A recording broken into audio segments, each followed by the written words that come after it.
pessoal, no vídeo anterior, a gente acabou de ver que a perícia ela é considerada um meio de provas, correto?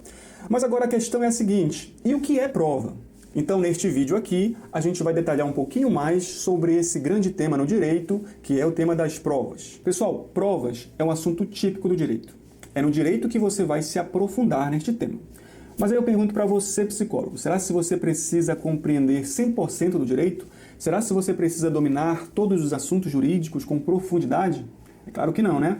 Você, enquanto psicólogo jurídico, você vai precisar sim compreender alguns temas com maior profundidade, em especial aqueles temas em que a matéria psicológica ela se fará presente. E você, enquanto psicólogo, você vai poder contribuir com o seu conhecimento, com o seu saber, com a sua especialidade.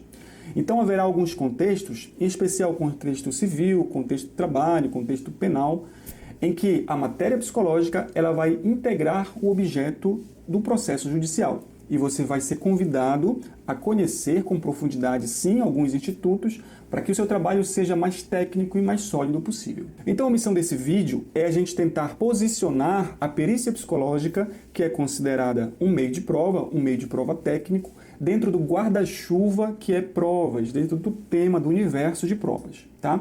Então vamos lá. Provas, pessoal, é um assunto que atravessa diversas áreas do direito. Mas em especial você vai encontrar esse tema provas com maior densidade dentro dos códigos de processos. Por exemplo, Código de Processo Civil, Código de Processo Penal, você vai conseguir localizar esse tema com maior profundidade.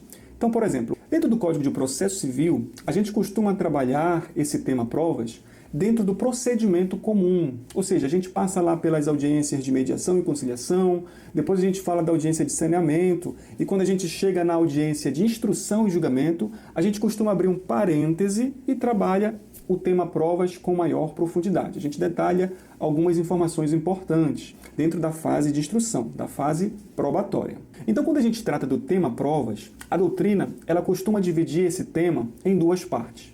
Você tem de um lado a primeira parte, onde você relaciona uma teoria geral das provas, e você tem uma segunda parte, onde você trabalha as provas em espécies, ou seja, você vai trabalhar tanto as provas típicas quanto as provas atípicas que poderão ser utilizadas dentro do processo judicial. Então, na teoria geral das provas, eu vou jogar aqui para você um mapa, só para você fazer um panorama junto comigo sobre quais são esses assuntos que a gente vai encontrar aqui nessa primeira parte, tá bom?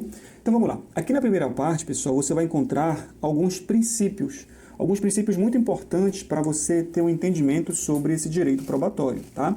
Então, por exemplo, você tem aqui o princípio da atipicidade dos meios de prova. Você tem aqui, por exemplo, o princípio do poder instrutório do juiz. Você tem aqui o princípio do convencimento motivado, que antes era chamado de convencimento livre motivado.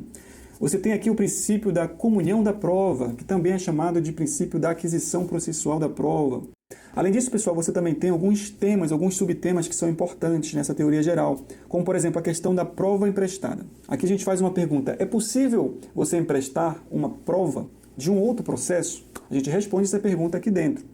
Você tem, por exemplo, também um outro subtema que está relacionado à distribuição do ônus da prova. A gente se pergunta, o que é ônus? Ônus, pessoal, é o encargo, é o dever de provar.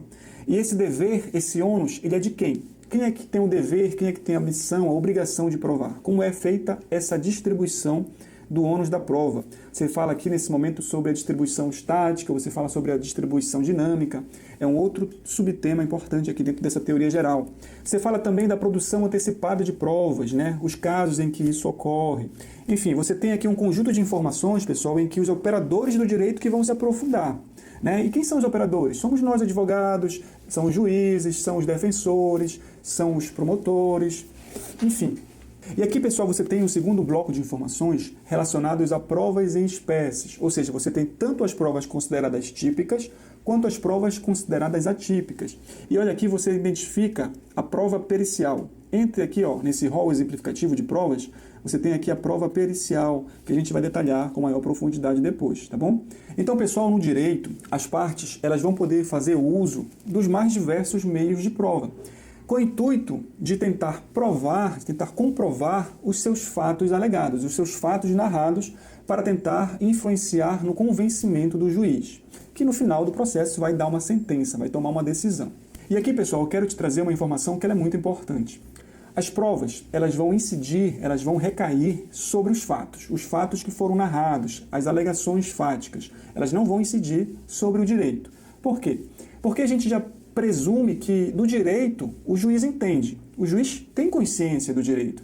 A gente não precisa dizer que determinado direito existe, que determinado direito não existe, que determinada lei está em vigência ou não. Não, isso é em regra, tá, pessoal? Existem algumas exceções lá do artigo 376, que a gente não vai detalhar, mas em regra, você não precisa provar o direito para o juiz. Você precisa sim provar os fatos. Então, as provas, elas vão incidir sobre os fatos, sobre aquele elemento, sobre aquelas alegações fáticas que as partes narraram para comprovar a validade, para dar verdade, para dar convencimento ao juiz.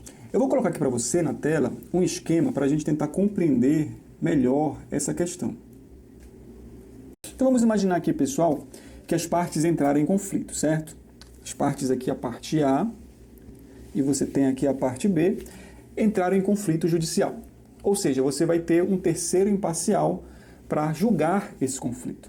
A partir de todo o ordenamento jurídico brasileiro, ele vai julgar. Essa figura desse julgador, desse terceiro imparcial, é a figura do juiz, tá? O juiz, ele é o terceiro imparcial que vai analisar juridicamente o conflito e vai tomar, no final, uma decisão por meio de uma sentença, tá bom? Aqui no nosso esqueminha, nós temos aqui a parte A e nós temos a parte B, certo? Essas partes, pessoal, elas vão narrar os fatos, vão narrar as suas verdades, tá? E elas terão que provar essas alegações fáticas. Provar pelos meios de provas possíveis, os meios típicos e atípicos, elas vão tentar convencer o juiz da sua verdade, certo? Ou seja, o objeto da prova, como já disse, são as alegações fáticas que são apresentadas por essas partes, tá? Então, a figura aqui do juiz, pessoal, ele é o terceiro imparcial. Imparcial, ou seja, ele não está interessado na causa. Ele está lá para julgar. E o perito também é uma figura imparcial. O perito, assim como o juiz, eles estarão sujeitos às regras de suspeição e impedimento, que a gente vai ver depois com mais detalhes. Mas eles são figuras imparciais. Eles não estão interessados nem na causa, nem na pretensão do autor e nem na defesa do réu. O perito, pessoal, ele é um profissional que ele vai estar a serviço do juiz. Ele é designado pelo juiz para ir produzir essa prova técnica. Essa prova técnica que vai ser construída e formalizada em um laudo técnico. E aí tem a figura de um outro profissional, o assistente técnico. O assistente técnico é aquele profissional que ele vai analisar, ele vai criticar o trabalho do perito através de um outro documento, o documento chamado parecer técnico. O assistente técnico, pessoal, ele pode ser utilizado durante o processo quando há prova técnica da perícia, né? As partes, elas ficam facultadas a contratar os assistentes técnicos. Mas o assistente técnico, ele é parcial, diferentemente do perito, que é imparcial. Por que ele é parcial? Porque é como se ele tivesse, por ser contratado pelas partes, é como se a natureza já fosse parcial. Ele está lá a serviço das partes, que poderão ser utilizados, tanto na pretensão do autor, quanto na defesa do réu. Então é como se a sua natureza já tivesse sido enviesada, porque ela está a favor do interesse das partes. A perícia não, a perícia é imparcial. O perito ele vai produzir a sua prova técnica de forma imparcial. E isenta, né? Olha, interessante, ambos são isentos.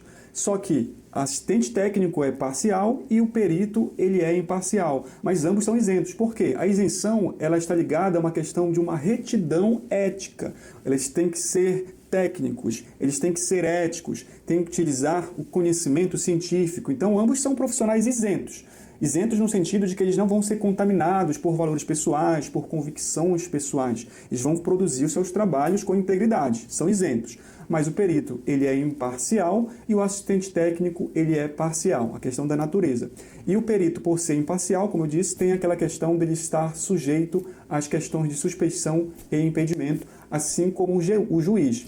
Então, o juiz, ele poderá fazer uso, ele poderá solicitar, assim como as partes, ele também poderá solicitar, no seu poder instrutório, a produção da prova pericial. E essa produção da prova pericial ajudará o juiz no seu convencimento. Lá, o princípio do convencimento motivado é isso. O juiz ele tem a liberdade de dar valor às provas conforme o seu julgamento. É claro que essa liberdade não vai dar um valor arbitrário. Ele não está livre para a partir das suas convicções pessoais, das suas intenções, das suas crenças, de forma arbitrária, valorar e tomar uma decisão. Não é assim que funciona. esse convencimento motivado, ele é motivado, como o nome diz, ele precisa estar fundamentado no ordenamento jurídico. Mas o juiz, ele vai ter essa liberdade para ele dar valor, para ele dar o peso que ele achar necessário para as provas. Ele não está sujeito, ele não está submisso a uma hierarquia de provas, no sentido de que existe uma prova que seja mais importante do que a outra. Vamos lá, a prova documental é mais importante que a pericial, ou a prova pericial é mais importante que a prova testemunhal, e o juiz fica subordinado àquele peso pré-existente. Não é assim que funciona. No ordenamento jurídico brasileiro, nós não adotamos o sistema tarifado de provas, que seria essa pré-definição de um certo peso. Uma prova tem mais importância que a outra. Não. Nós não adotamos, nós adotamos o princípio do convencimento motivado, que é esta capacidade que o juiz tem, essa liberdade que ele tem para ele dar valor às provas conforme o seu convencimento. E aí algumas provas, elas serão técnicas, e o juiz ele não tem a expertise técnica para construir aquela prova.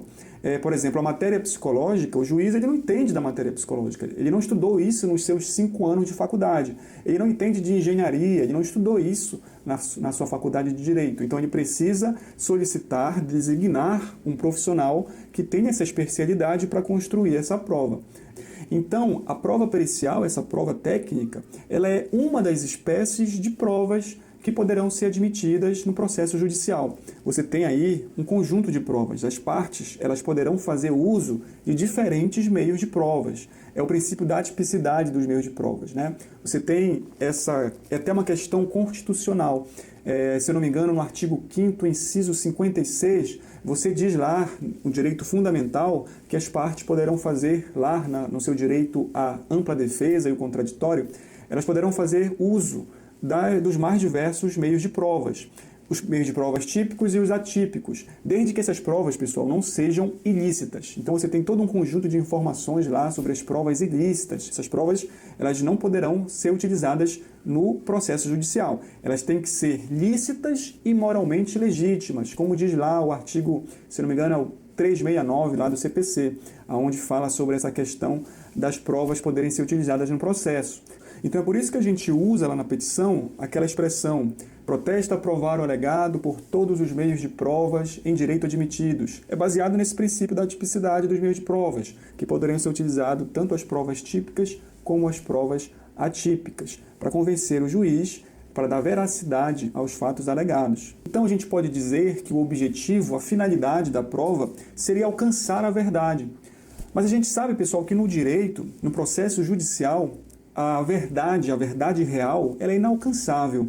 Você não alcança a verdade. É por isso que a gente trabalha no direito com a verdade possível, ou seja, aquela verdade que é construída a partir das comprovações, a partir das provas. E o juiz, na sua análise de verossimilhança, ele vai fazer essa análise a partir das provas. Serão as provas que vão dar validade às alegações fáticas que foram narradas pelas partes. Então, pessoal, a gente está chegando ao fim desse nosso pequeno panorama, desse nosso pequeno sobrevoo sobre esse tema provas, que é um tema bastante grande, bastante complexo. Existem muitas informações interessantes dentro desse tema, mas eu achei importante trazer esse panorama para que a gente possa, daqui para frente, posicionar a perícia enquanto um meio de prova dos possíveis meios de provas existentes no processo judicial. E daqui para frente, pessoal, a gente vai construir mais informações, mais detalhes específicos sobre a perícia psicológica. Esse vídeo trouxe uma questão mais geral sobre a questão das perícias de modo geral. Agora a gente vai direcionar especificamente as informações para a perícia psicológica. E no próximo vídeo a gente vai continuar a nossa caminhada e vamos falar um pouco sobre as classificações das perícias. Vem comigo que ainda tem muita informação interessante para a gente ver. Encontro você no próximo vídeo. Até lá!